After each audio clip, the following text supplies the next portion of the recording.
Di tempat saya banyak yang percaya tentang batu mustika. Contohnya mustika ikan. Jika ada orang yang mendapatkannya dan lantas membawanya pergi memancing atau semisalnya, maka dia pun mendapatkan ikan yang banyak. Dan hal itu banyak terjadi dan kenyataan. Apakah ini termasuk syirik dan bagaimana cara membantahnya? Itu termasuk syirik dan termasuk permainan setan. Setan hendak menipunya. Setan hendak menipunya. Tidak ada itu mustika ikan dan sebagainya. Itu hanya khurafat, khayalan mereka.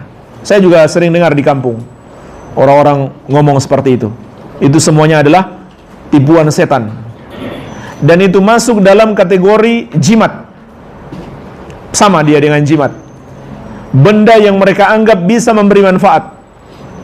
Semua benda yang kita anggap bisa memberi manfaat dan tidak ada dalil yang menjelaskan dan tidak pula bisa dibuktikan secara ilmiah, maka meyakininya bisa memberi manfaat atau menolak mudarat adalah syirik, sama dengan jimat.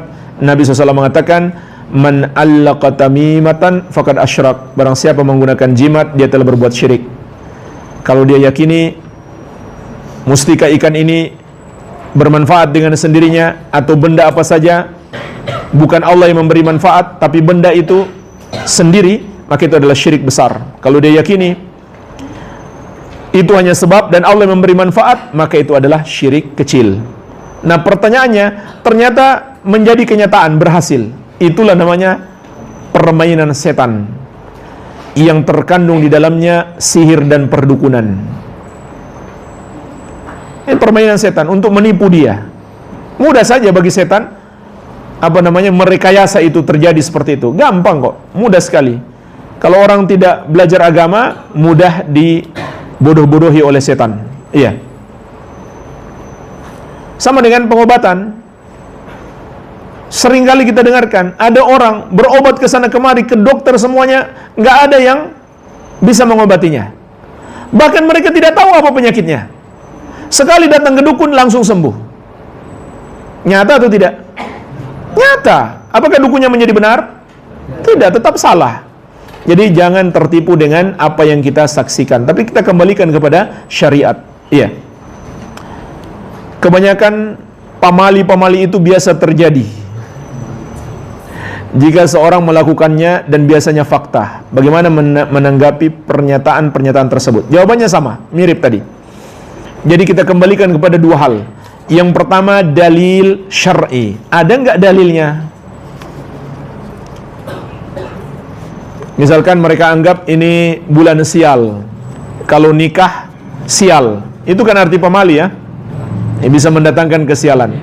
Kita lihat, ada nggak dalilnya dari Al-Quran dan Sunnah? Jawabannya tidak ada. Tidak ada satu hari pun, tidak ada satu angka pun atau tanggal atau bulan dalam syariat yang mendatangkan kesialan, tidak ada. Kemudian kita lihat dengan kacamata kedua, itu masuk akal tidak? Bisa nggak dijelaskan secara ilmiah? Bisa tidak dijelaskan secara ilmiah itu mustika tadi? Kalau dia datang, ikan-ikan datang berkumpul, apa hubungannya?